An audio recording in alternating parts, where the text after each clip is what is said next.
Hey everybody, thanks for joining the stream. We got some Crusader Kings 3 going tonight.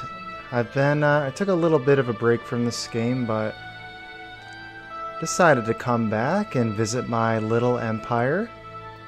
Little, but it might not be really little. It is currently called the Empire of Jerusalem, which is odd how that ended up happening because my primary, or I guess my capital, is not in Jerusalem, but apparently my primary title was in Jerusalem after a crusade, or became my primary title. And it's interesting because you cannot actually inherit, well, you cannot as if you participate in a crusade, you actually cannot reap the spoils of it yourself.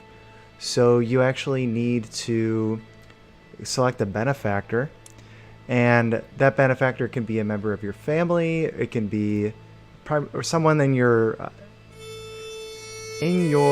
court, maybe, or in your family that you are related to, but is unlanded, and you can say that, hey, if I end up contributing the most to this crusade and we win, then I give you the spoils of the crusade, the title, the primary objective of the crusade.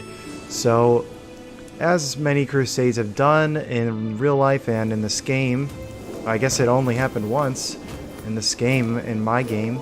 There was a crusade that that was targeting Jerusalem. Not only Jerusalem, but also maybe the duchy or a kingdom. The Kingdom of Jerusalem, I think it would be called. Yeah, so the de jure land that this covers as a kingdom is a few different counties, or they might be called something different in this region. But I guess it's made of 3 duchies, and then those 3 duchies make up the Kingdom of Jerusalem. But for reasons it may have to do with a rebellion or two, I had to give up this land as my primary title, and I decided that it would be better if I consolidated my power into 2 duchies. So as you can see, I control nearly all, if not all, of the counties in 2 duchies. So hold on a second, I'm going to make sure that I'm able to see the chats coming in. Something happened with Restream. They've done an interface change and I can no longer find my chats. Well, if I search it in my browser, that's actually a much easier way of finding it than on their interface. Google for the win, I suppose. This is almost always the case. Let's see if I can find, I think I saw an earlier chat, but I can't really see it because it's too small on my screen. So I'll see if I can get that chat. Yeah, I really want to engage with my stream followers, obviously.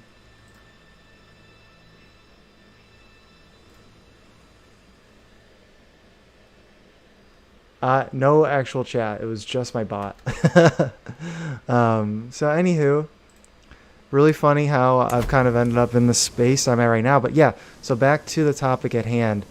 How I ended up going with the strategy of consolidating my power into 2 duchies. So, is there any real strategic reason to choose this area for its prosperity? Maybe it has really good, rich land. I mean, not particularly. You can see that I have been developing, many of these baronies which fall within a county. So when I started the game, I didn't have maybe all of these. I had a few of them. But I definitely had this as my capital, Saint Ouen, New Fash, Edgar Hilario. What's up?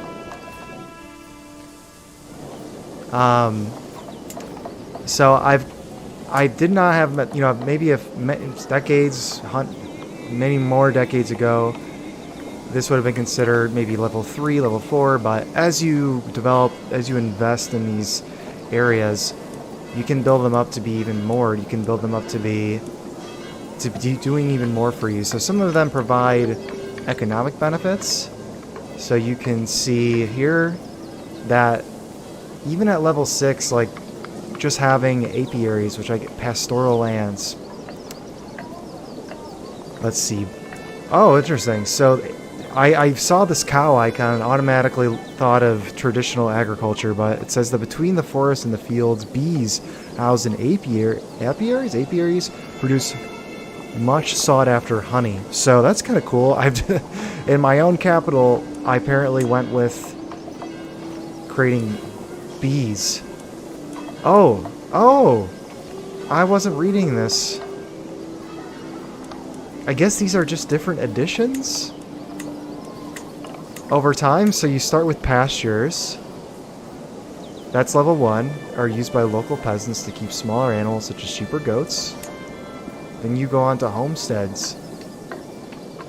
Homesteads house peasant farmers who grow grain and keep animals for their own use. Okay.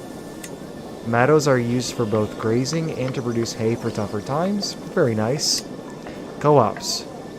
Co-ops house easy-to-keep fowl, prized for both their eggs and meat. I need to be reading this stuff. I mean, at the end of the day, it doesn't really matter, but it's still cool.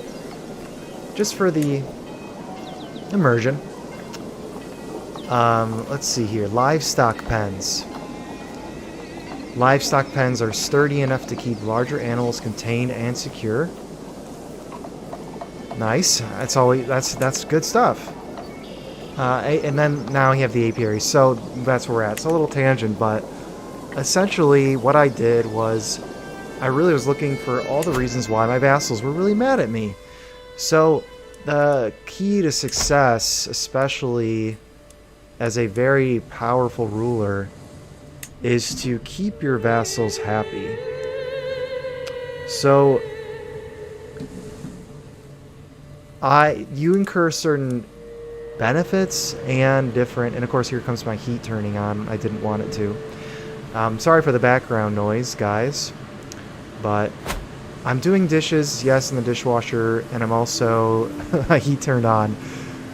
It'll turn off in a minute or two. I might have to do some editing on this podcast to get that to go away. But anywho, I have, like I said, decided that I didn't want to incur these penalties, opinion penalties for my vassals. So when you become an emperor, you're basically someone who has a kingdom of your own. You have your own duchies, you have your own counties, and your seat of power is really with your own domain. And in your own domain, you get to personally lord over these lands. So, unlike my vassals' lands, such as, let's look at, I think it makes it easier to look at the smaller vassals. So forget the fact that I'm not only a duke of certain areas, but I'm also a king and an emperor. But let's look at like a smaller scale. I could be the duke of this duchy here, and only actually be the lord, or the I guess you're technically a lord of them if you have vassals, but it's my personal holding. I could have 2 of these holdings actually be mine, but then within that duchy I could have other counties that don't belong to me. They're not my holding, but I do lord over them.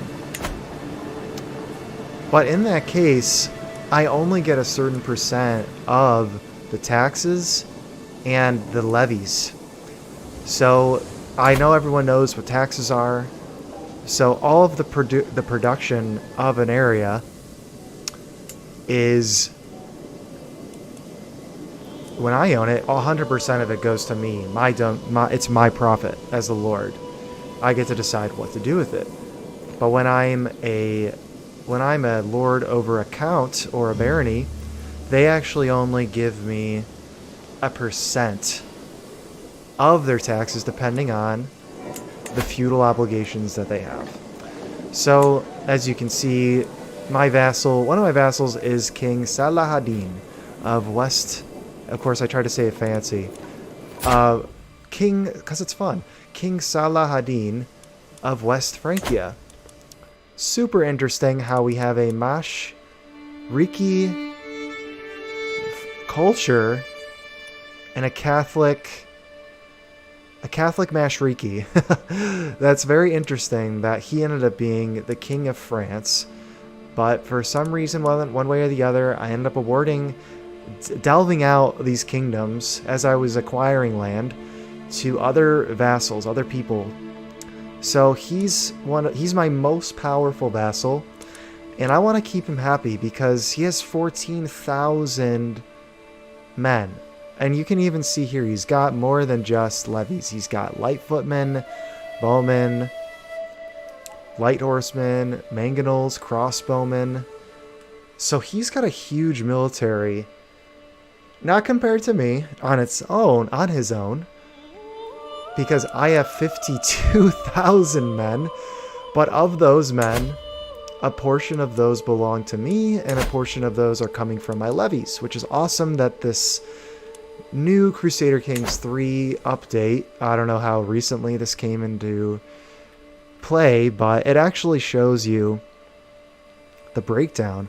So from my domain and my taxes, I'm getting 72 gold, I guess per year. I don't know. I don't know how often. I guess that comes in for every time this updates. So monthly. So every month I get paid from my vassals and from my own domain, and then I also get levies. So at a moment's notice, all of my wow, didn't see that either. I didn't know that I got levies from my churches. Super interesting. Or do the churches hold these? Do they hold them in their own? Don't know. Might need to look into that. I guess yeah, it has to be the case because this wouldn't add up to be 24,000 if otherwise. So really interesting that that's the case. But yeah, so I need to make sure that I keep these people happy, because if they aren't, they will withhold taxes, they will withhold levies. So that's just one reason why. The other reason why, there's many reasons why. You want them to be happy with you so that they will cooperate. If you don't have them at least positive, you can't make law changes. And it certainly doesn't bode well for you if there's any kind of rebellion or faction starting up. They will more likely join a faction against you if they don't like you. So there's a lot that goes into that, but this is a really long-winded saying of why I decided to do this. I didn't want to incur opinion penalty. When you hold more than 2 duchies, you start, your vassals get mad. I don't know why. I guess it logically kind of makes sense. Like, I'm an emperor, I'm a king, I'm a duke. I have so much power. I hold so many different pieces of land. I have so many people that swear fealty to me, and yet I still will take on even more than that. I'll decide, no, it's not good enough that I have 2 duchies of my own. I need to have 3. So when you have 3, then you get minus 15 opinion, and that's no fun. So I look at that and say, well, can I be more efficient? If I can only hold through my abilities of stewardship, if I can only control, if I can only successfully maintain 12 holdings, and I'm not even fulfilling all of them, which is not really good, but my next heir won't be able to control that many, so it's not a huge problem. But generally you want to control as many holdings as you can. The fact that I'm an emperor means that I can control 4 more, which For a while, I didn't necessarily care that I was the emperor, but when I saw that I could have 12, add on 4 holdings just because of the fact that I'm emperor, I mean, that's huge. So you have to have your own power base, even though other people are helping you build that power. But the reason why you want to have your own domain be strong is at any time, not at any time, but at some point, these rulers may decide that nope, I'm not going to play ball anymore. I'm gonna start my own faction. So King Abdul Qadir of the second of Arabia, he's my counselor. He's my spy master. He also happens to be the king of Arabia, and he has, let's go over here, which is so fun because he's not even in Arabia. He's in my court, so he's in France, man. But he's actually supposed to be, he's not supposed to, he is the ruler of all of this land, the Kingdom of Arabia. All of this belongs to him. So he has 1, 2, 3, 4,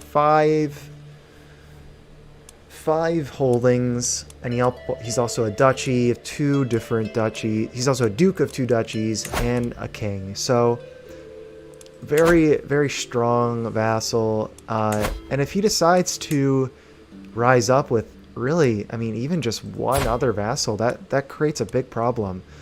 I could win. I will win.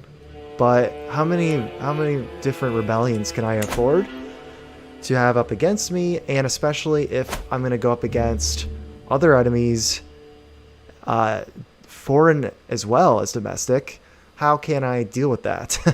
So I'm pretty powerful, but I recently had an issue where I got overextended, my treasury was getting low, and I had just had a succession happen. I went through I had a very powerful character, had a very successful term with the character, but I didn't realize that my heir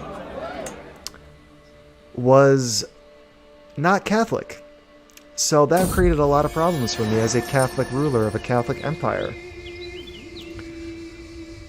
When all of your vassals, when all of your culture, or all of your lands are Catholic, it creates issues. It creates problems. So I had rebellions. I had lots of problems. So, but the thing that happened was, the reason why my heir, you'd think, how did that happen? Well, how did your heir become another religion, which actually was Adamitism? Funny, weird religion I never knew existed. I decided at one point to marry my heir to a queen of another nation, and that somehow, for whatever reason, my heir decided to convert. So I guess sometimes they feel incentivized, to convert to the local culture, or if their wife is of a different, not culture, of a different religion, that can happen. So my heir became Adamatist. He started to follow Adamitism, and that's actually a hostile religion in this game. Adamitism is hostile to Catholicism, so it makes for information brokering. It makes for problems. Let's see here. Countess Beatrice has approached me, claiming she has discovered who was behind a failed murder plot against Puel. Do I care? Not on my court. She has offered to provide me with everything she knows, including names and evidence, in exchange for a lump of gold. Countess Beatrice. Do I care? I must know the truth. No, I don't see how this information could Well, it's more fun to say yes. I have the money. After examining the documents I received from Countess Beatrice, it becomes clear Giguan, Jiuguan, was behind a failed plot to murder Puel, who I don't care about. The conniving wretch! I don't think I will do anything about that because, well, she's got a claim against Brittany, not against me, so I don't really care about that. Let's go, ASAP Chigs. Blake, what's up, dude? Haven't heard from you in so long. Thanks for popping by, man.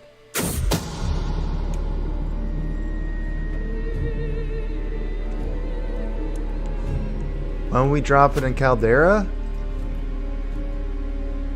Dude. Down to drop any time. You name it.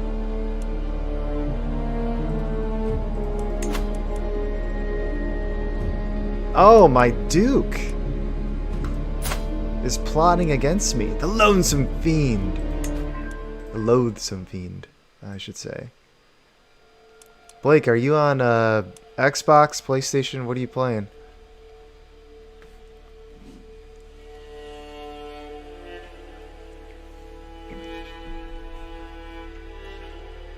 Oh, he abandoned the plot because I caught him.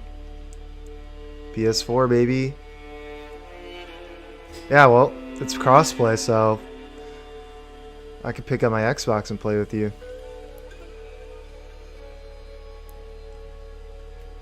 This guy's claiming my throne. Come on, bro.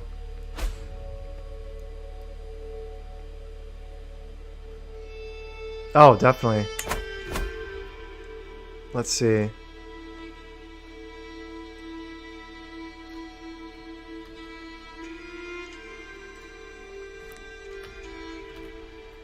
Yeah, I wrote your name down.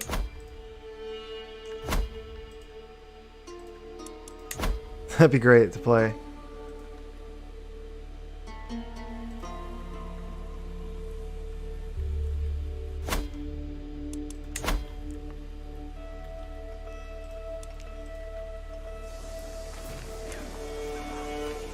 Yeah, when you let me know when you're playing next. Do you have my phone number? She could just text me anytime you're going on. I'd be down to hop on. Okay, dude. Do some good work out there.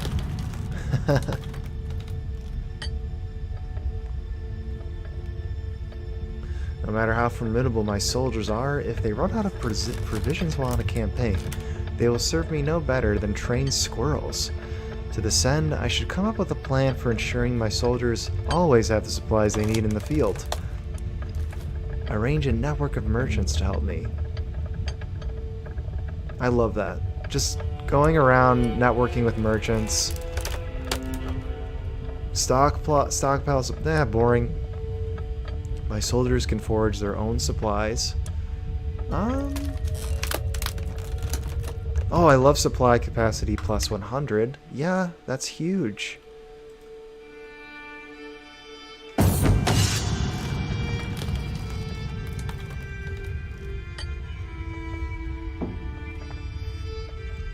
After going through reams of financial ledgers, I was able to pick out a group of merchants scattered around the countryside, which I knew would be dependable. I made an offer to keep them on retainer to provide any supplies my army needs at a moment's notice. This will ensure my commanders will always know who they should go to when they need provisions. Nice. Now to skim a little off the top. I don't think so. I'd rather have the benefit of the army. Oh, looks like my daughter can marry. At this point, it would be nice to have an alliance. I don't have any powerful alliances. Oh, the Prince of Byzantine. The Prince of the Byzantine Empire.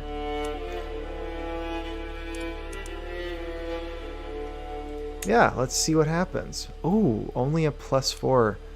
So they barely would accept that. She's very skilled. She'll make a fine wife.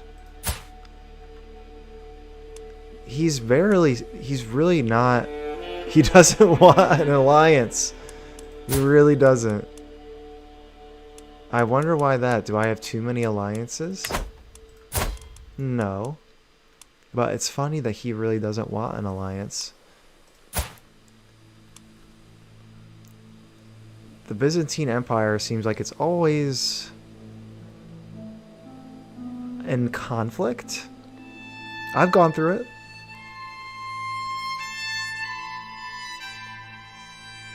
I will accept because... it doesn't really make sense though, because I really am more concerned about my heir having an alliance than I am about myself. But it is going to be a while before my character croaks, I imagine. So I may not be able to do much about that.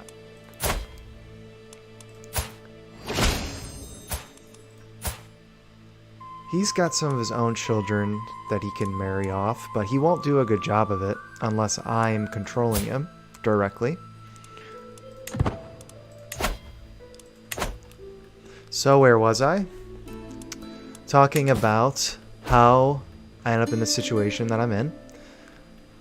Talking about my vassals and keeping them happy.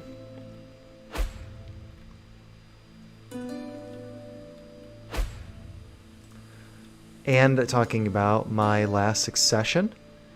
So I had a vassal that, or I had an heir that became Adamatist. I wasn't able to, I maybe just didn't understand the mechanic. I thought I couldn't convert. I thought that I needed more. Oh wow. I thought I needed more piety because I had 0 in order to convert, but I didn't think, but I may not have ended up being the case, or at least it wasn't available to me. I didn't think it was available to me at that time that I could convert. So basically, everyone hated me. My treasury was low. I still thought that, you know, with my really strong armies, with lots of allies, lots of dynasty members that I could call to war, that I would be successful, but I was wrong, and I actually decided to surrender, and a faction. I actually had won a couple battles, you know, a couple of big wars, but what happened was they were just adding up. There was too many, and I realized, like, if this is going to keep going on, and I don't think I'm going to be able to imprison all of my vassals. Maybe I could have, but I thought, what's going to be the cost of that? And the cost of losing out to my most recent faction, who was a claim on the kingdom, or rather the Empire of Jerusalem, was that I would pretty much lose the game, I think, because they would take all of my holdings, not just the Empire. So I conceded. I said, you can have it. Go ahead, man. You want this empire? If you think that you're going to be able to rule over these savage vassals, go ahead and do it. But decided what I was going to do was build up my own domain, build up my defenses, build up the treasury, and I definitely succeeded in that. I've never had this much money in this game. Part of it was on something that I didn't realize. One of the reasons why I got so much money was a really cool hack. I know some people on Reddit have talked about this, but you can see here, look how much my patriarch. I mean, you saw all of the gold and all of the levies that come from the churches, all of these churches. So I guess all this gold, or a lot of it, goes to him, and he's getting 45 a month. So he had done some bad stuff. I knew about it. I requested a communicate. Wow, this would work again. I would get all of this money by banishing him. That is insane. I literally It's almost like an exploit, but I guess it's only a 50. Okay, he doesn't. Part of it is because he doesn't like this guy. He has sinful traits, and you know what? I might do it. I might do it because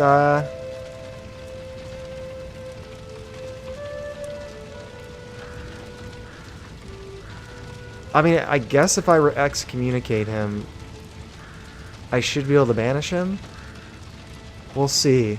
Well, I might try. I mean, look at all the gold. I'm gonna get that gold. So I'll finish this spiel and then we can go on. But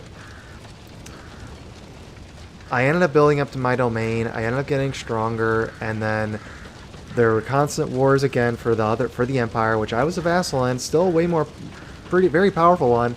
But I waited for the Emperor, who was actually pretty strong. I waited for him to basically die, and then I waited for the next Emperor to be very weak, and I went to, I created a faction, and he didn't to actually take control over the Empire of Jerusalem. I won,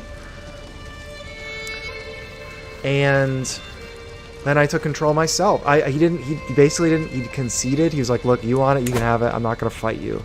So then I became the Emperor, and I'm back on top, baby. But I only did it once I could have some heat taken off me for a little bit, and I could get control of my current character, who was at the time not helping me. So now I'm at where I'm at. Well, I guess I should talk about one other thing that I did that I'm interested to know why, or not why, but I'm interested to know if this was the right move. So my strategy before, in the early days of my this run, were to keep all of the kingdoms to myself, have dukes report to me, which dukes can become just as powerful as any king, if not more, and they can become more powerful. At the end of the day, kingdom it's a title. It does provide benefits, but in a lot of ways it is kind of just a title sometimes. Unless you really can't control these vassals, it really is not. It's only a title. So I took control of these kingdoms, and I'd wanted to just have many small vassals. I didn't want any one person to become too powerful. That was my strategy. Put in lots of vassals who are content, who are trusting. Didn't even know that the trusting trait was helpful. Only was really looking for content vassals, because if vassals have the content trait, they have a plus 20 opinion of their liege, makes them less likely to despise me. So the problem with that is I had so many different vassals that it almost became too much to control. It became too hard.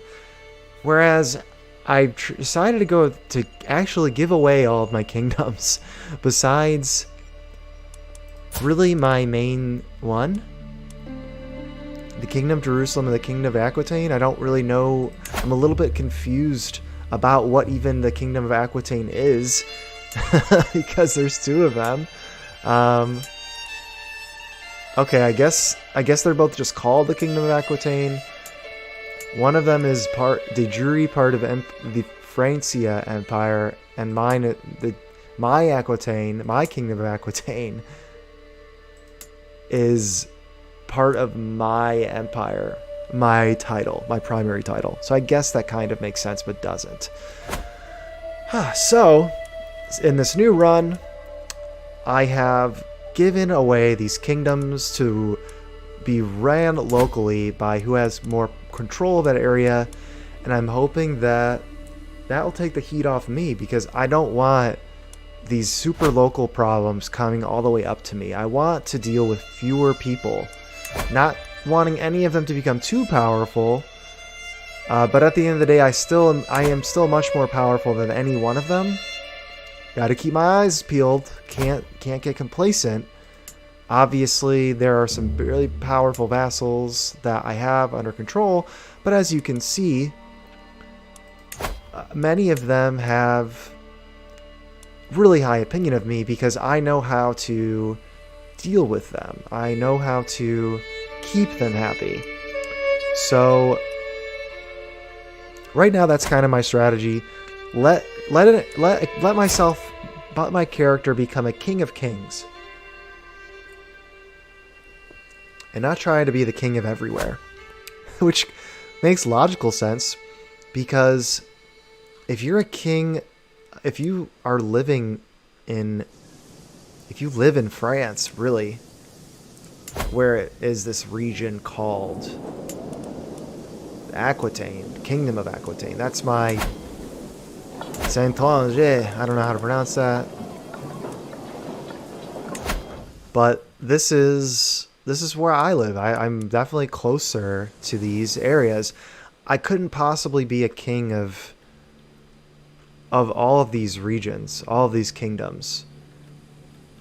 Even though I could do it, I could technically do it. It just doesn't make it logically doesn't seem to make sense. You would want it to follow the de jure, the de jure structure of having a count be a count there and having it make sense. Be a count where having a duke be a duke of the areas that he actually has counties. Have a king be a kingdom where he actually have duchies. That makes more sense. So that's where I'm at right now.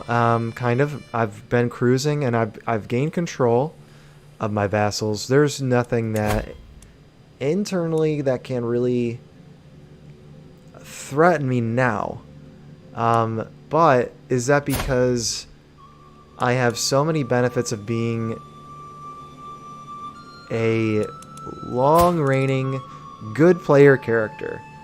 Those buffs are very powerful.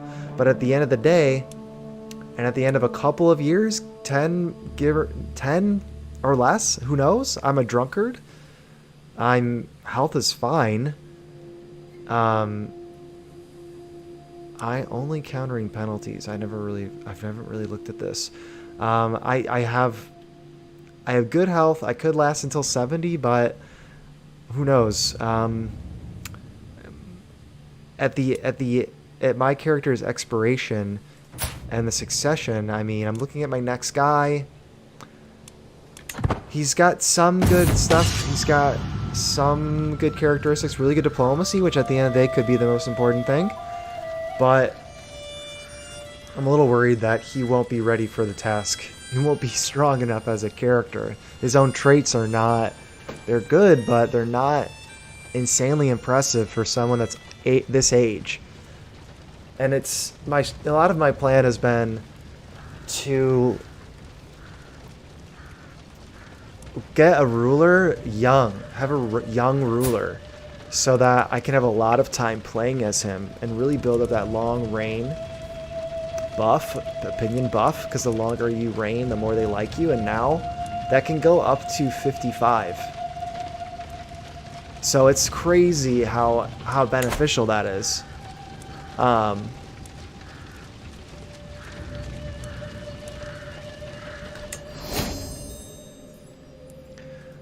It's crazy how beneficial that is, but it all resets to 0. I mean, not completely 0, but it does. You get a percentage of that for the new character, but only if they liked you a lot. So yeah, so I'm just thinking, like, this next character may not be strong enough. Is really the end of the day what I'm concerned the most with. How do you prepare for that? Well, I guess I'm thinking of a few ways. Mainly the classic ones is building up my domain, building up my treasury. And that's really about it. And I guess the other one is thinking about how can I get a better heir? That I'm not quite so sure of. This guy he might be better. Oof, that's a really good daughter he has there. he might have been a better choice. But I don't know. We'll have to see. My character has a very promising grandson, and I'm kind of thinking maybe this is gonna have to skip a generation. We'll find out, I guess. But that is kind of the current situation. I'm at the point where I could expand more, but I think I could still afford to expand. But it is getting a little risky at this point when I'm at, getting older. 57, still got a couple years left. Maybe it's fine. Still have to make sure I've got good vassals in there, but that's kind of where I'm at now. Take a drink of water. Kind of a long spiel there.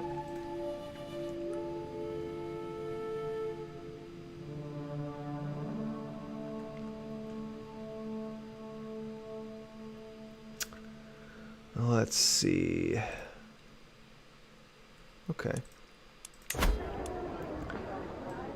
So, let's see. I'm doing the martial focus right now, just because I want to get that chivalry bonus, and my character, I don't really need martial because there's not a lot of wars that I won't win unless I decide to go really big. I've been taking a piecemeal approach, kind of. I just did a holy war on the kingdom of... Let's see. I believe it was the kingdom of... Maybe it was Valencia. In the Spanish region. So not too small. That's as big as a holy war can get you. It'd be good if I could use a good crusade. Now would be a great time for that.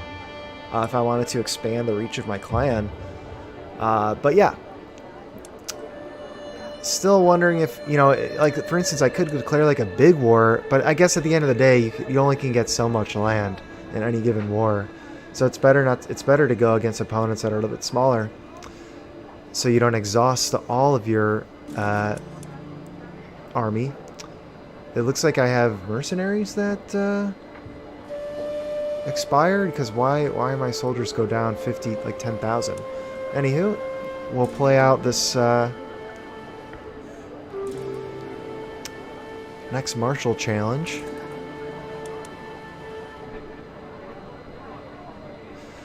Stora Echoes as another dulled weapon bounces off the middle pillar for the second time in a matter of minutes. I curse the tight spiral that blocks us from swinging our weapons at the defenders. The healing breath of the soldiers around me is deafening, and with every repelled attack, they grow more resigned and frustrated. I have to take charge of the situation. Don't let up, we will overwhelm them. Diplomacy challenge. Yeah, we'll do that. Aha.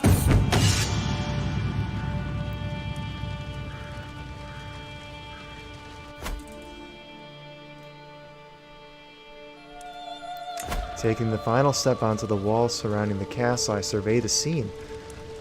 Many soldiers may have been lost to the archers on the walls, but we will not be deterred. One after another, we overwhelm the defenders and stand victorious over the fallen. I take a deep breath, and then it is time to press on again. We are winning, but there's no room for mistakes. Hit them hard? They are not your friends today. I have aggressive attackers, so I can use that. The castle is ours. Among the celebrating soldiers, I find Duke Alexandros, who congratulates me on a charge well led. Look at them, my lord. The change of pace did them good. Even you seem reinvigorated, even though your castle was just lost to attackers. Our enemies will never stand a chance. Alright, prove defenses. Bada bing, bada boom. Fort level up 1. Alright, cool.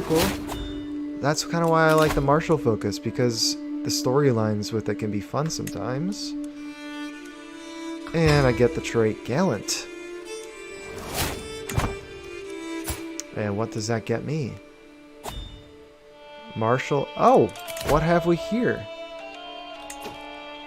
Huh, speaking of factions, A populist uprising. Okay. So they populist uprisings, they stay, doesn't matter if you're a king or an emperor, they go to you.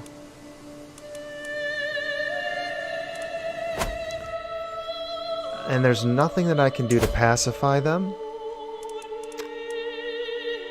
other than raise my popular opinion.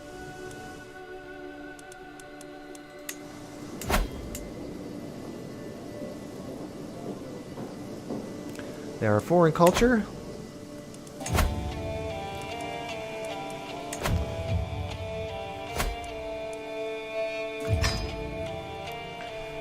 So we'll try to nullify that, but it just like takes so long to do.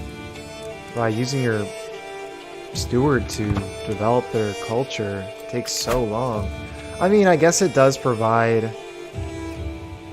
I mean, it does make things more interesting. I mean, if there were no factions, if you were able to change the culture so quickly, I mean, maybe that wouldn't really be realistic either. I guess it does take more than just a couple of months to change a culture.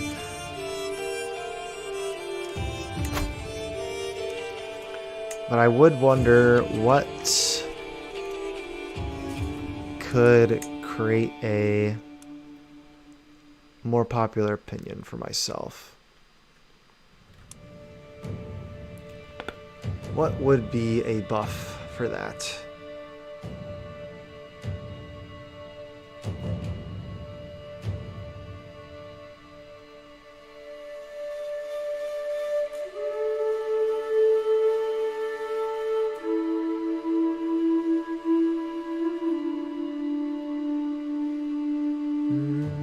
This is more about,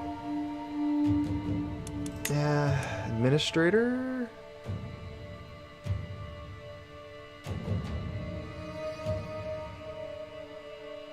Consular opinion.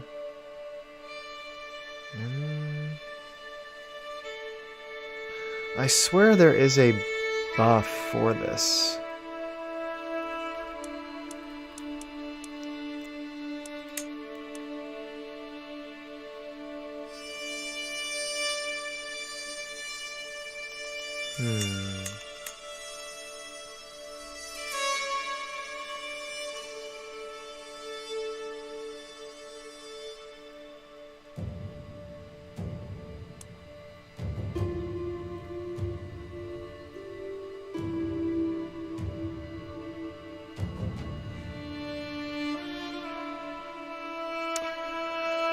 You think likable would help, but no.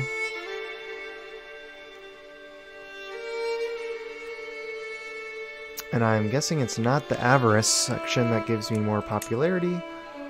Diplomat?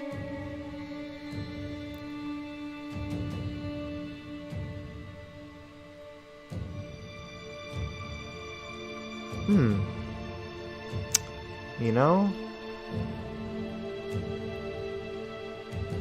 That is interesting.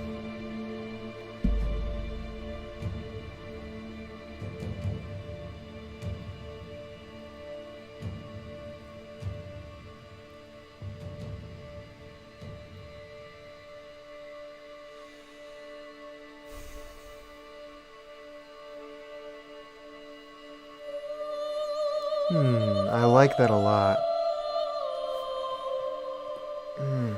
I like those benefits.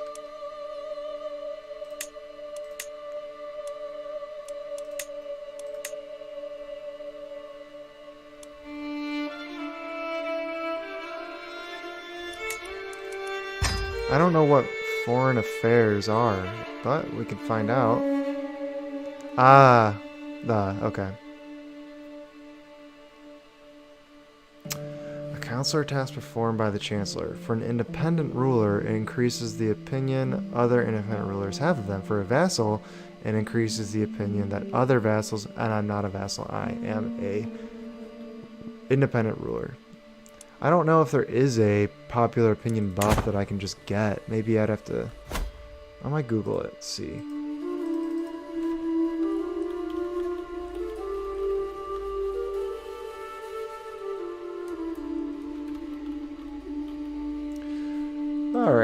Crusader Kings.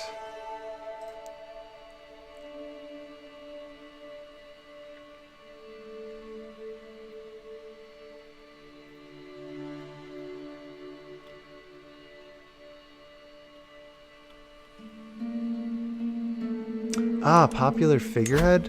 Ooh.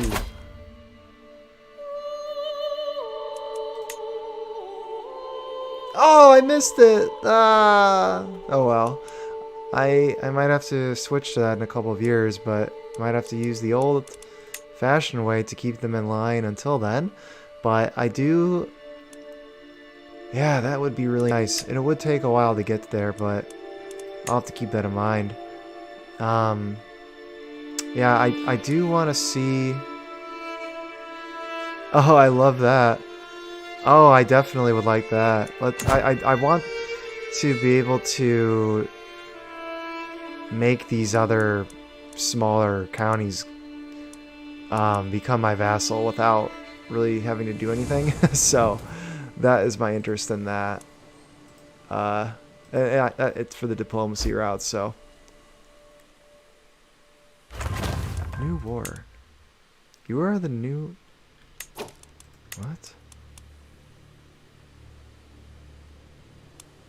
You are the new target of the de jure war for the county of Clermont. How? Guys. Just don't do that. What are you thinking?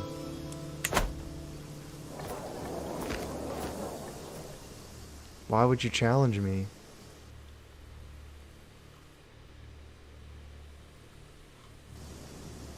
Silly, silly.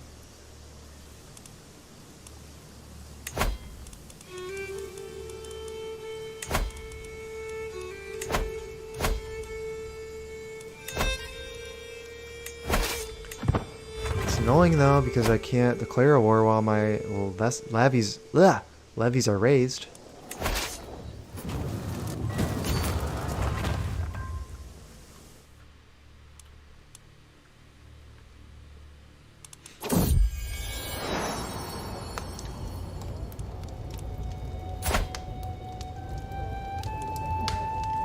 Very nice. Wow. Stud. I like Tuttles.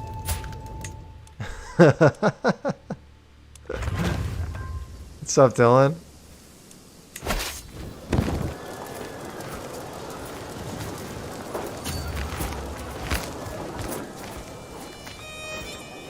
Long time no see.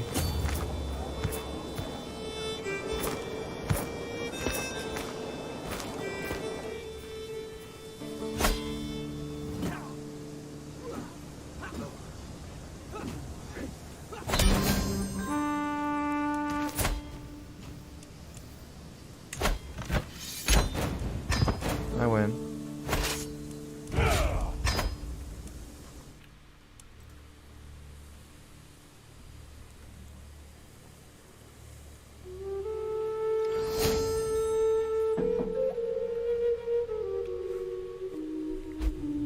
Hooray.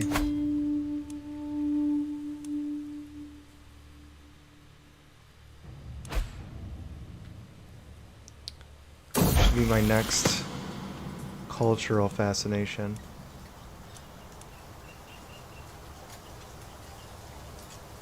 Renaissance thought.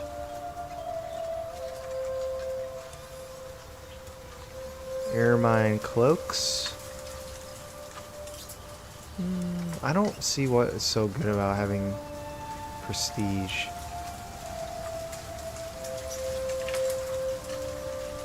Okay.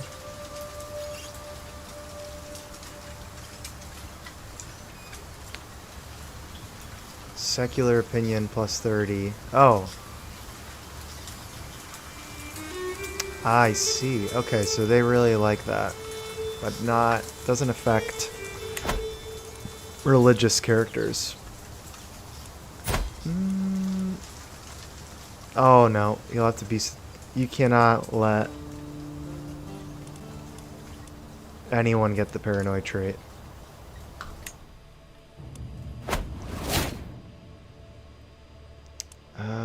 I want to see what the Ermine Cloaks does. Yeah, I don't really have any issue with getting prestige. I do like having more men at arms.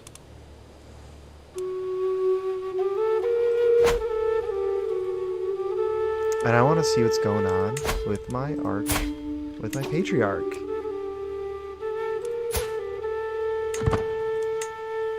In prison.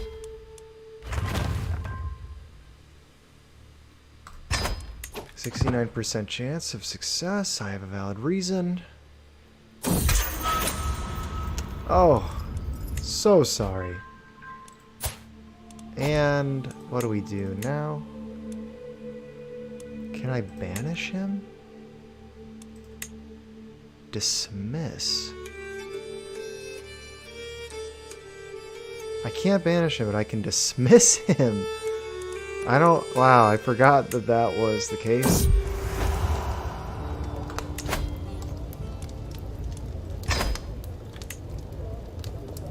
The nerve.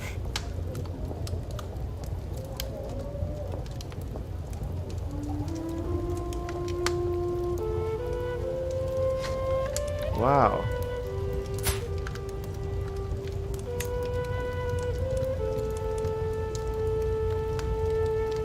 Why is she being mean?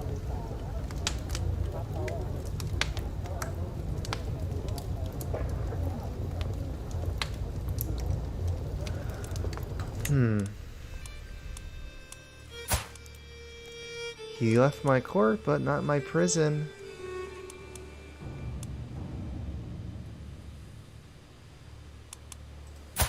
And this guy's got no money. But, oh my gosh.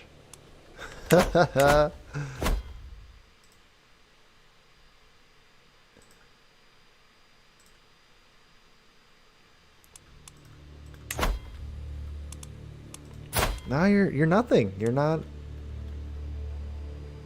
special anymore.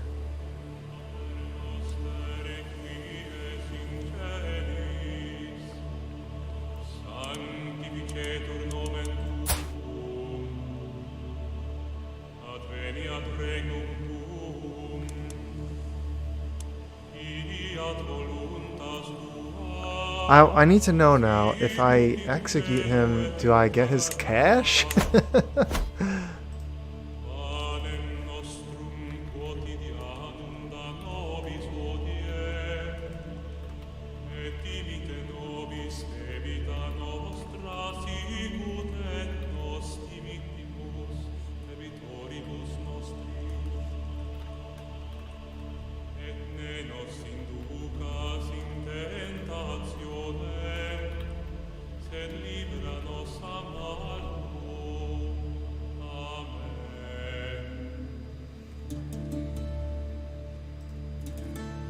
Okay, when a character is executed, their titles and wealth are passed down, normally as if they died by any other means.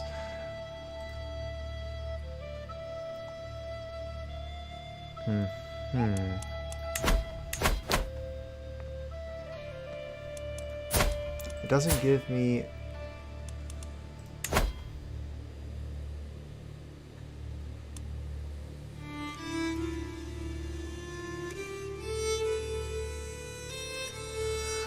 I don't get the option to banish him.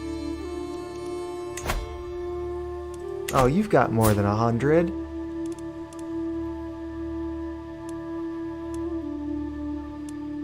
I need to know if I can banish him.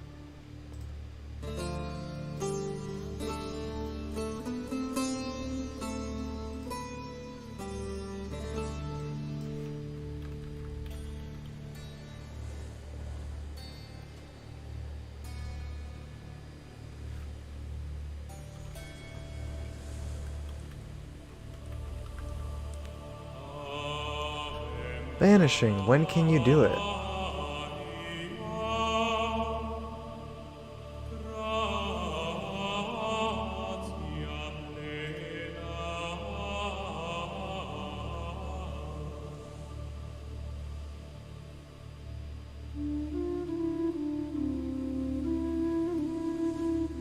Okay, so he's not part of my court. So I think he needs to be part of my court.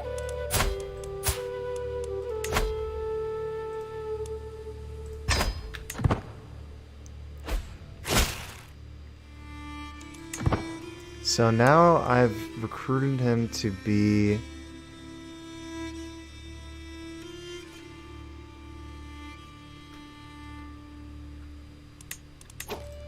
Okay, so let's see.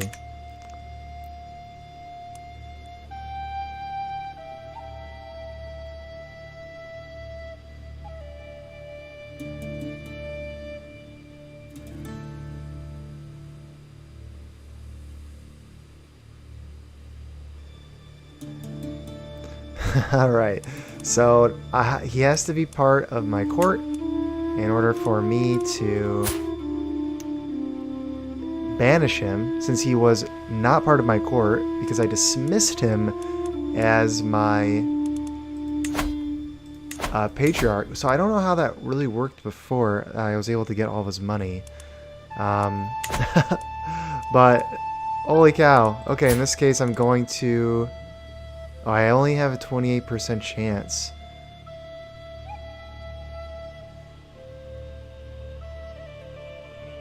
Oh, it's not likely because he's my rival.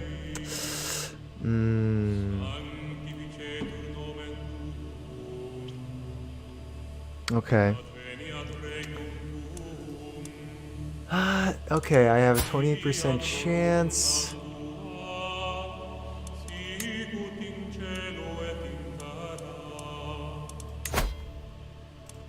I'll try to sway him, becoming my friend, hopefully before he dies. And then I will imprison him, and then hopefully banish him to get his money. Oh, hilarious.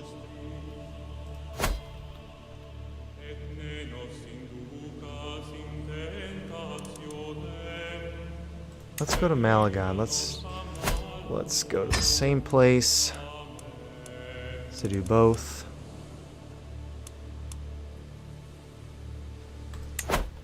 Integrate title.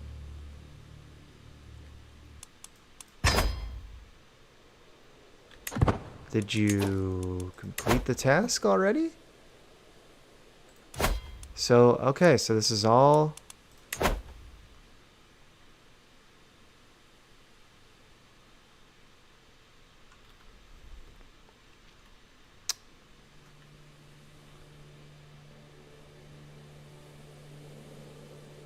I don't know what that means, but apparently this is all part of my title now.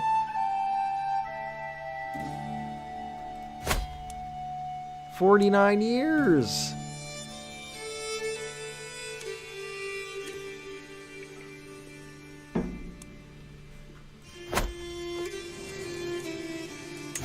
Well, did that do anything is my question.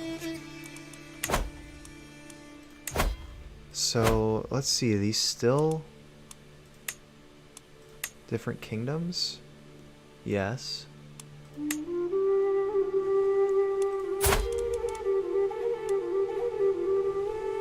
Oh, I'm the king of Yemen? Oh, okay.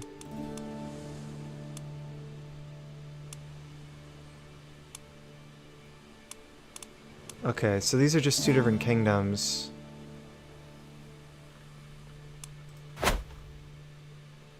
I don't know what...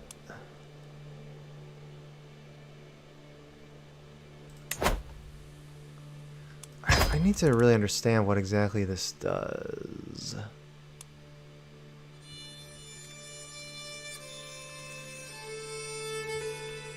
Becomes de jure.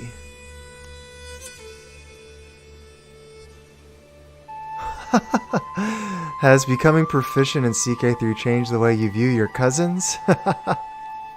It's changed the way I view the world, I think. But you know, if I was elite, if I did successfully crusade, I could help my, and I was landed, I could help, and my cousin wasn't, I could give them land.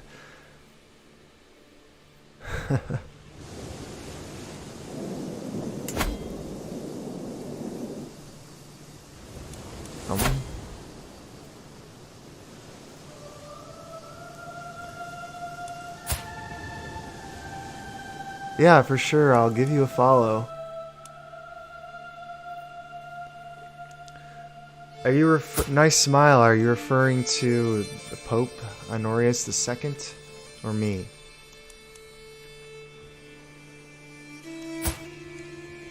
Seek indulgences.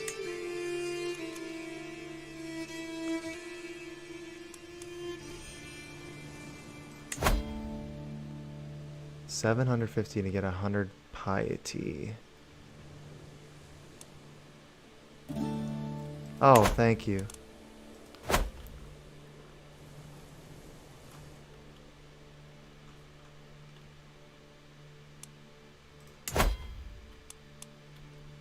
Yeah, he wasn't really smiling, was he?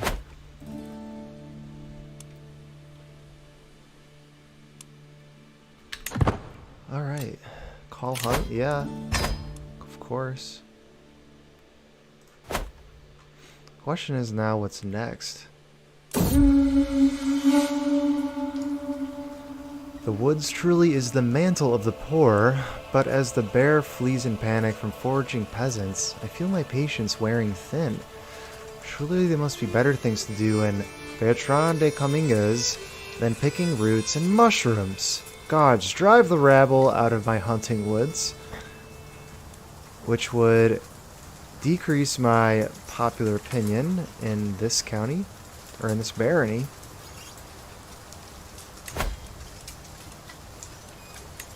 And it's her barony.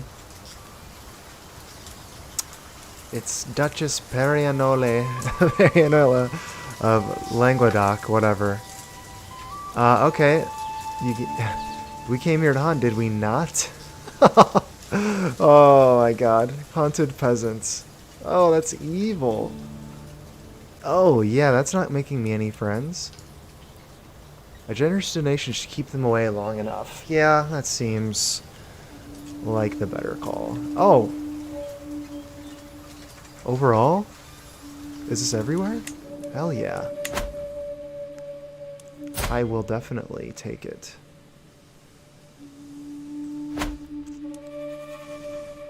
Does that apply in other places too? This is my question. The hunt is drawing to an end. We mount our horses to leave the plains behind as the servants prepare the bear and other game for the journey back. Nice. To heed the call of the wild is usually an adventure, and this outing truly delivered both the good and the bad in overabundance. Let's leave this adventure behind for now. So, not really any hunting trophy, but popular opinion did go up. I want to see if that helps here, and it did not. So I'm guessing the popular opinion was only increased in that specific county. But you can't really tell because everything else is... well, no. 70, 70, 42. Yeah, maybe it was one of them. Build some stuff. Got some projects we can undertake. Let's build granaries. Okay. Granaries allow farmers to store grain, vegetables, and fruit for long periods. Of course, the farmers are happy to give it all up for our soldiers, should they happen to march on through. Okay, that's nice. Shania, do you think of your cousins differently now after playing Crusader Kings 3, or do you just kind of know about the game from other people?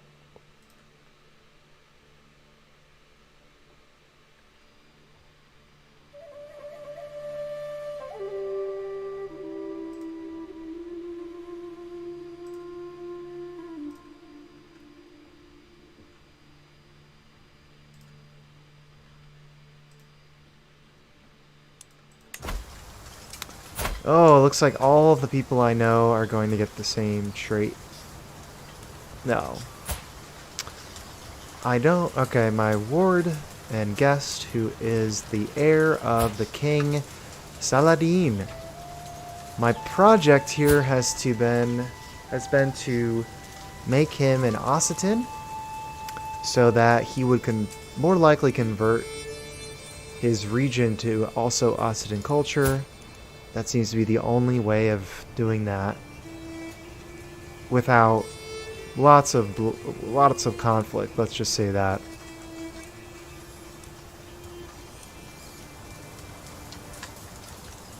I don't know if I don't know if I want this guy to be a complete.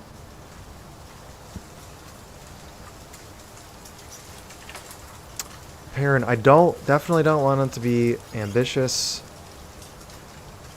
sadistic. Not really. I don't know if I want that. Paranoid.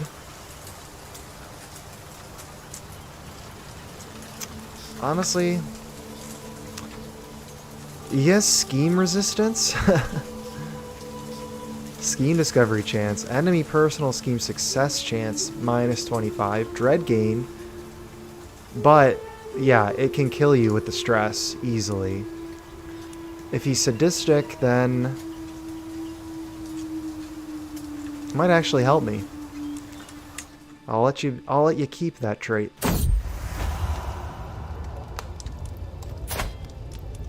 So this woman who's 65 is trying to seduce me. Oh, this person should probably be my court physician. Oh, it is my court physician. Okay, that makes sense.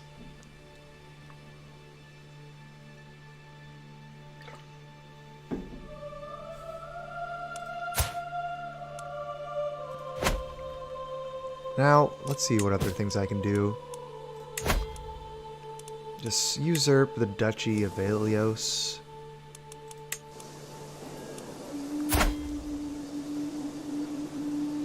Would he make a good vassal? Oh, no, because he's a vassal already to Queen Giselle. So I can't vassalize him.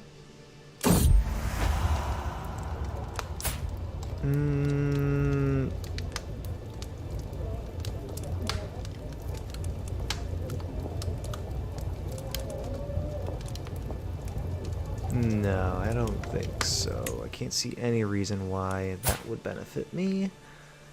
Although my character, you know, if he had an offspring with another lady, would that really hurt?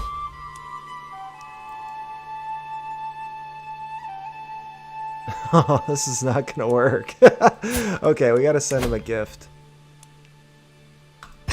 Okay, getting ourselves out of the hole a little bit.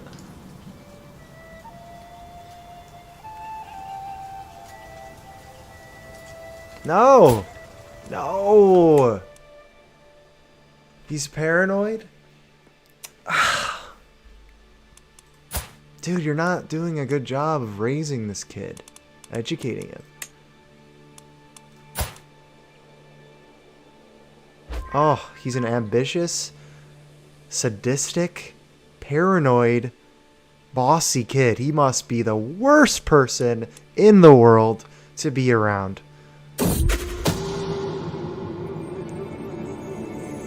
Although there was no way to conclusively prove it, my son King Andre has brought forward evidence that Agatha is not the daughter of my son King Andre. What? Wait a minute. My son. Oh, he's... Oh, so my spy master... No, not my son.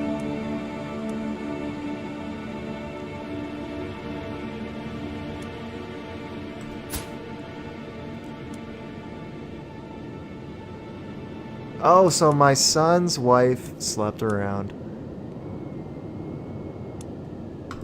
And now he imprisons his wife.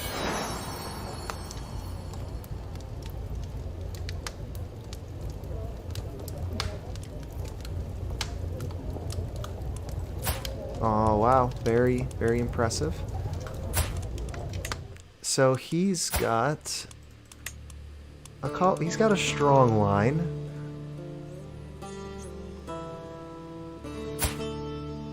His primary heir is a bit concerning.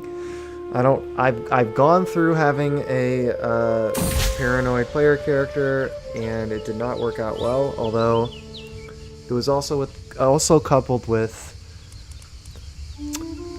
Craven. So there's basically not a single decision that the character could make without leading to stress, therefore leading to his untimely death.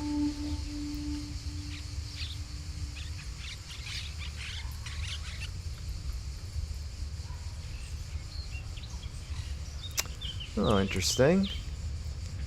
So Duke Dumenge has been a real help in the past few days, aiding in my efforts to strengthen the realm's ties with our neighbors. He has just offered himself again to help me gain Emir Sidre Ibn Rashid of the Masafar Emirate. Gain his trust. I guess that's, yeah. Duke, oh, becomes my friend.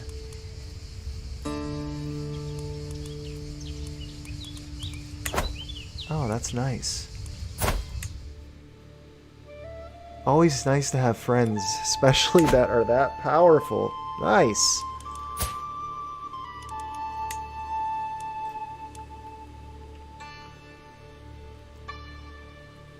He's happy.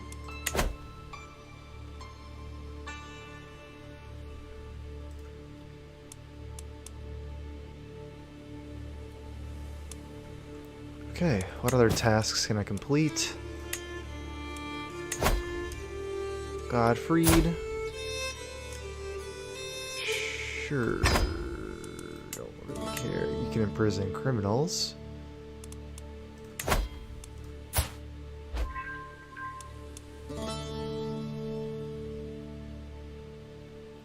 Oh, he attempted to murder me. Oh, that is unfortunate.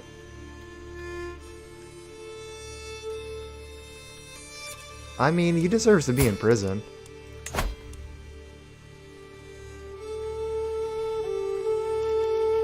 Yeah, well, maybe don't try to murder me. And he's in a war.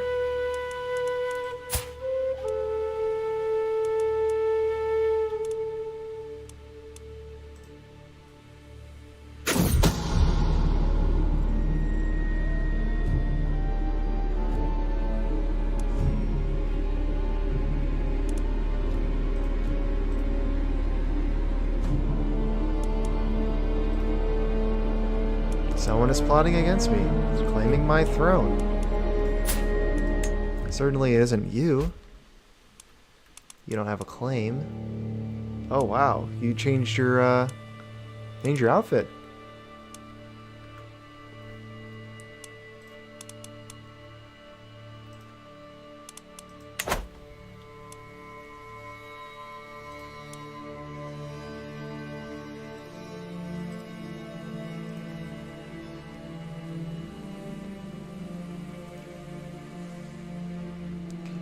Alright, well, I think that is it for tonight. Thank you, everyone, for tuning in to the stream, and I will catch you all next time.